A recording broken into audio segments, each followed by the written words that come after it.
karena menyeluruh ke bagian daun yang masih muda ya. 2 hari sekali. Nanti hasilnya bisa makin maksimal. Bismillahirrahmanirrahim. Assalamualaikum warahmatullahi wabarakatuh. Salam sejahtera buat semua sahabat tani. Salam sukses tani. Jumpa kembali dengan saya Wage Mulyono di channel Wage Sahabat Tani.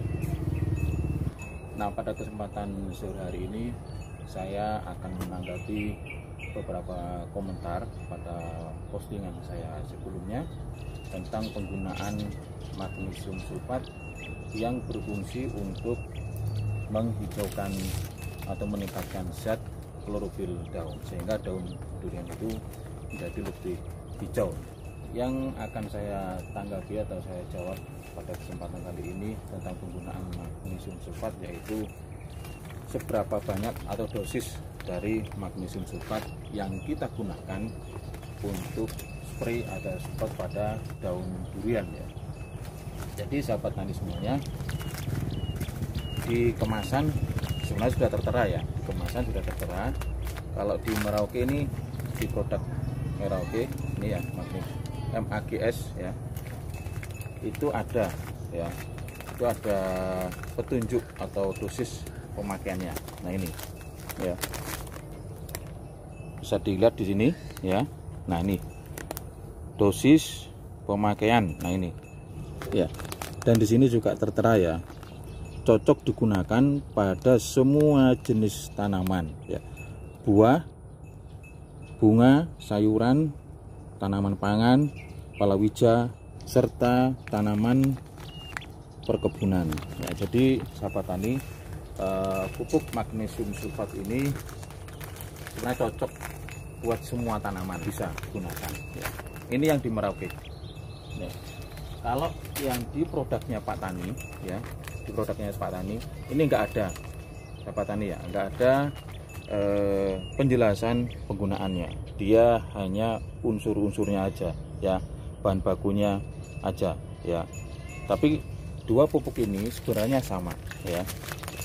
Nah ini sebenarnya sama ya, MgO nya atau magnesiumnya sama 16% ya. Di sini juga sama, itu 16% yang untuk produk Pak Tani. Sulfurnya juga 13%, sama Pak Tani juga 13% ya. Jadi dua pupuk ini sebenarnya kandungannya sama, hanya beda merek. Nah, oke, langsung aja kita kembali ke tema ya, tentang seberapa banyak atau dosis dari penggunaan magnesium sulfat ya. Sini saya sudah siapkan air 15 liter. Nah ini saya sudah siapkan air. Nah, untuk magnesium sulfat ya, seperti pada kemasan itu kita gunakan 2-4 gram per liter ya, 2-4 gram per liter. Jadi kita akan gunakan untuk air 15 liter ini sebanyak 3 sendok sahabat tani ya, kurang lebih, karena dalam 1 sendok ini kurang lebih sekitar 20 gram ya. Jadi segini kurang lebih. Nah ini ya, 1 ya, 2, 3 ya. Jadi takarannya 2-4 gram ya per liter air. Nah ini 15 liter kita gunakan kurang lebih sekitar 60 gram ya. Lebih sedikit nggak masalah ya. Jadi kalau dia lebih sedikit juga nggak masalah sebenarnya. Nah kemudian kita aduk. Nah kemudian ada yang tanya lagi, apakah bisa dicampur dengan bahan lain ya? Bisa sahabat tani ya. Jadi apakah bisa dicampur dengan bahan lain, misalkan dengan dibarengkan dengan penyemprotan insek dan fungi? Jawabnya bisa ya. Jadi bisa dicampur dengan bahan lain. Tapi kalau biasanya saya lebih suka memakai atau mengaplikasikan secara tunggal ya. Jadi cukup magnesium aja gitu ya.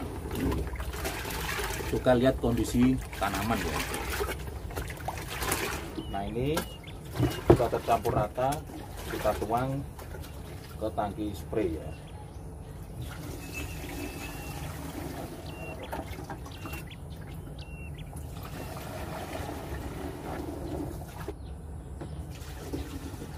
Oke, cukup ya.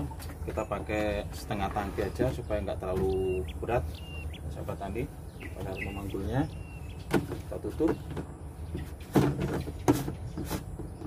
Nah, kita siap aplikasi. Jangan lupa pada saat melakukan penyemprotan ya, kita pakai pelindung diri ya, masker, kacamata, dan penutup kepala. Oke, kita siap melakukan penyemprotan. Kita ambil penyemprotannya pada daun atau pada pohon durian yang dekat aja ya. Atas dulu. Nah, seperti ini, langsung aja kita semprot ya.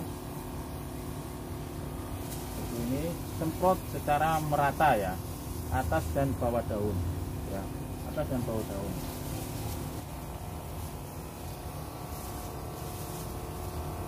Selagi daun durian masih muda seperti inilah ya, saat yang tepat kita aplikasi pupuk magnesium sulfat ini agar hasilnya maksimal. Kita fokus ke daun ya, karena ini memang untuk pupuk daun ya. Nah, jadi seperti ini sahabat tani semuanya ya, cara penyemprotan atau aplikasi pupuk magnesium sulfat ya. Semprot secara menyeluruh ke bagian daun yang masih muda ya. Ini daun rata, sudah cukup. Oke. Jadi diutamakan pada daun yang masih muda sahabat tani semuanya ya. Ini bisa kita lakukan paling tidak 1 minggu 2 kali ya, atau 2 hari sekali. Nanti hasilnya bisa makin maksimal. Oke, seperti itu sahabat tani untuk sharing saya kali ini. Di sini saya hanya berbagi pengalaman sahabat tani ya, dan kita sama-sama belajar.